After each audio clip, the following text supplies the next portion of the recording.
പാലസ്തീനെ രാഷ്ട്രമായി അംഗീകരിക്കണമെന്ന് Emmanuel മാക്രോണിന്റെ നിലപാടിനെതിരെ Benjamin Netanyahu രംഗത്ത്. പ്രസിഡന്റിന്റെ നിലപാട് ഫ്രാൻസിൽ ഇസ്രായേൽ വിരുദ്ധ വികാരം സൃഷ്ടിക്കുന്നതായി ബെഞ്ചമിൻ നെതന്യാഹു അയച്ച കത്തിൽ പറയുന്നുണ്ട്.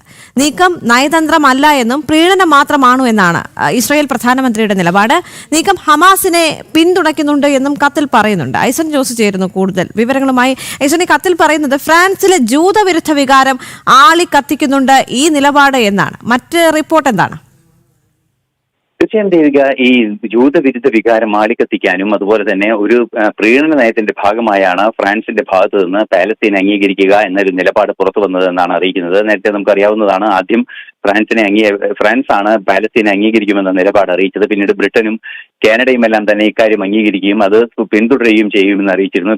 നിരവധി വ്യവസ്ഥകൾ അതിന് മുന്നോട്ട് വെക്കുന്നുണ്ട് എങ്കിൽ കൂടി ഇത്തരത്തിൽ പാലസ്തീനെ അംഗീകരിക്കാനുള്ള ഒരു നീക്കം സ്വാഭാവികമായും ജൂതവിരുദ്ധ വികാരം ലോകം മുഴുവൻ വളർത്താനേ അത് പ്രചോദനപ്പെടൂ എന്നാണ് ബെഞ്ചമിൻ നെതന്യാഹു ഇപ്പോൾ ചൂണ്ടിക്കാണിക്കുന്നത്. ഇത് കൃത്യമായി സൂചിപ്പിച്ചുകൊണ്ട് അദ്ദേഹം കത്തും അയച്ചു കഴിഞ്ഞു.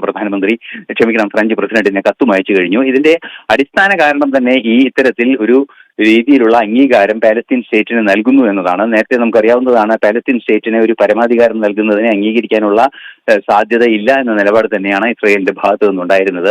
ഇത് കടുത്തൊരു ആരോപണം ഉണ്ടായിരിക്കുന്നത് പല രീതിയിലുള്ള യഹൂദ വിരുദ്ധ വികാരങ്ങൾ വളർത്തുന്നതിന് വേണ്ടി ഏതെങ്കിലും ഒരു വിഭാഗത്തെ പ്രീണിപ്പിക്കുന്നതിന് വേണ്ടിയുള്ള ഒരു നീക്കം നടത്തുന്നത് ലോകസമാധാനത്തിന് തന്നെ വെല്ലുവിളിയാകുമെന്നൊരു മുന്നറിയിപ്പ് കൂടിയാണ് നൽകിയിരിക്കുന്നത്. മാത്രമല്ല, വൈകാതെ ഒരു ഡെഡ് ലൈൻ കൂടി നൽകിയിട്ടുണ്ട് ബെഞ്ചമിൻ നെതന്യാഹു. അത് ഇത്തരം ഒരു തീരുമാനത്തിൽ നിന്ന് പിന്തിരിയുന്നതിന്. സ്വാഭാവികമായും അടുത്ത ദിവസങ്ങളിൽ ബ്രിട്ടനും അതുപോലെ തന്നെ ഒരുപക്ഷെ കാനഡയ്ക്കും ഇത്തരം കത്തുകൾ നൽകാനുള്ള സാധ്യതയും തള്ളിക്കളയാനാവില്ല. നിലവിൽ ഫ്രഞ്ച് പ്രസിഡന്റിനെ വളരെ കൃത്യമായി അദ്ദേഹം അറിയിച്ചിരിക്കുന്നത് പാലസ്തീൻ എന്ന രാഷ്ട്രത്തെ അംഗീകരിക്കാനുള്ള നീക്കം സെപ്റ്റംബറിൽ നടക്കാനിരിക്കുന്ന UN ജനറൽ അസംബ്ലിയിൽ പാലസ്തീൻ എന്ന രാഷ്ട്രത്തെ അംഗീകരിക്കാനുള്ള ഒരു നിലപാട് സ്വീകരിക്കുകയാണെങ്കിൽ അത് ലോകം മുഴുവൻ യഹൂദ വിരുദ്ധ വികാരം ഉയർത്തുന്നതിനും ഫ്രാൻസിലെ തന്നെ വലിയ വെല്ലുവിളികൾ സൃഷ്ടിക്കുന്നതിനുമാണ്. ഇത് നയതന്ത്രപരമായ ഒരു തീരുമാനമല്ല, മറിച്ച് അതൊരു പ്രീണന നയം മാത്രമാണ്, അതൊരു മതവിഭാഗത്തോടുള്ള പ്രീണനമാണ് എന്ന വ്യംഗ്യവും അദ്ദേഹത്തിന്റെ വാക്കുകളിൽ നമുക്ക് കാണാൻ സാധിക്കുന്നുണ്ട്.